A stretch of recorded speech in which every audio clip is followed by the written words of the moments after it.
Hello friends.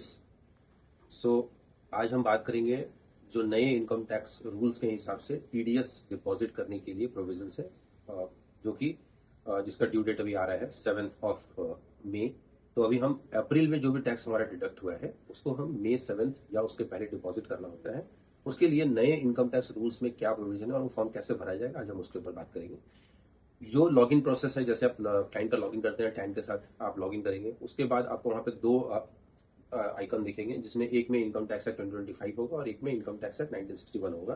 तो अगर आपका कोई पुराना पेमेंट है जिसके ऊपर आपने टीडीएस पहले काटा हुआ है, अब आप उसको डिपॉजिट करना चाहते हैं, उसमें तो 1961 का चालान ही फिलअप करना है।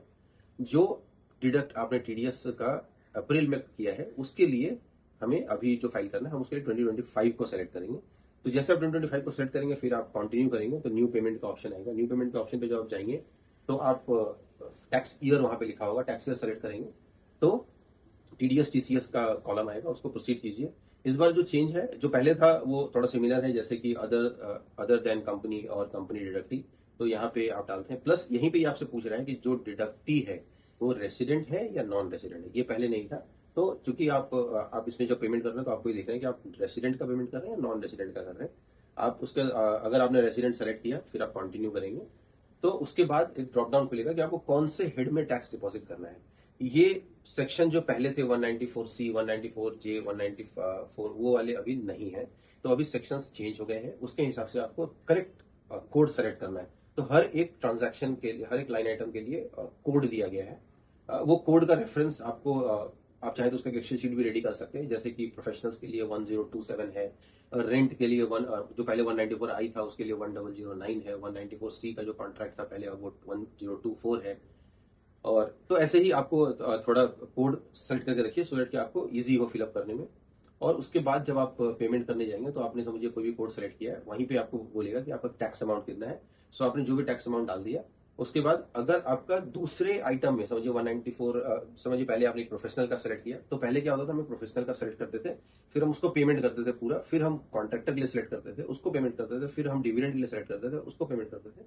अभी ये प्रोसेस उन्होंने हटा दिया। अब आप एक ही फॉर्म में अलग अलग हेड के लिए सेलेक्ट कर सकते हैं। तो अब यहाँ पे आपको ऐड करना है दूसरे हेड्स के लिए, तो आप जाके ऐड में क्लिक करेंगे तो वो लिस्ट नीचे बनती जाएगी और वो लिस्ट में कोड नंबर भी लिखा होगा और साथ में आपका अमाउंट भी लिखा होगा।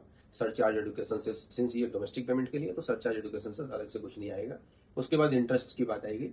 अगर आप का कोई इंटरेस्ट वाला है तो आपको वहां पे डालना है और उसके बाद आप उस बॉक्स के ऊपर क्लिक करेंगे तो आपका अमाउंट भी वहां पे आ जाएगा। तो इसको आप प्रोसीड करिए और आपका टोटल अमाउंट सेलेक्ट हो जाएगा जो आपने अमाउंट फिलअप किया है। उसके बाद आप सीधा बैंक के फील्ड पे जाएंगे, वहां पे बैंक सेलेक्ट कीजिए और उसके बाद जो पहले का प्रोसेस था सेम है। सो जो चेंज है वो ये है कि एक ही फॉर्म में सारे चालान जनरेट हो, एक ही चालान में सारे हेड्स के टैक्स जमा हो जाएंगे। आपको हर बार अलग अलग हेड्स सेलेक्ट करने की जरूरत नहीं है।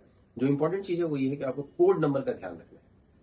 दूसरा एक क्वेश्चन और आता है कि मैंने इस बार मैंने गलती से पेमेंट कर दिया गलत हेड में, क्या मैं उसको आगे सेट ऑफ कर सकता हूँ? यस, कर सकते हैं। अभी भी मेरा पुराने चालान कुछ अनकंज्यूम्ड आ रहा है, क्या मैं उसको नए कोड में सेलेक्ट कर सकता हूँ? यस, आप कर सकते हैं।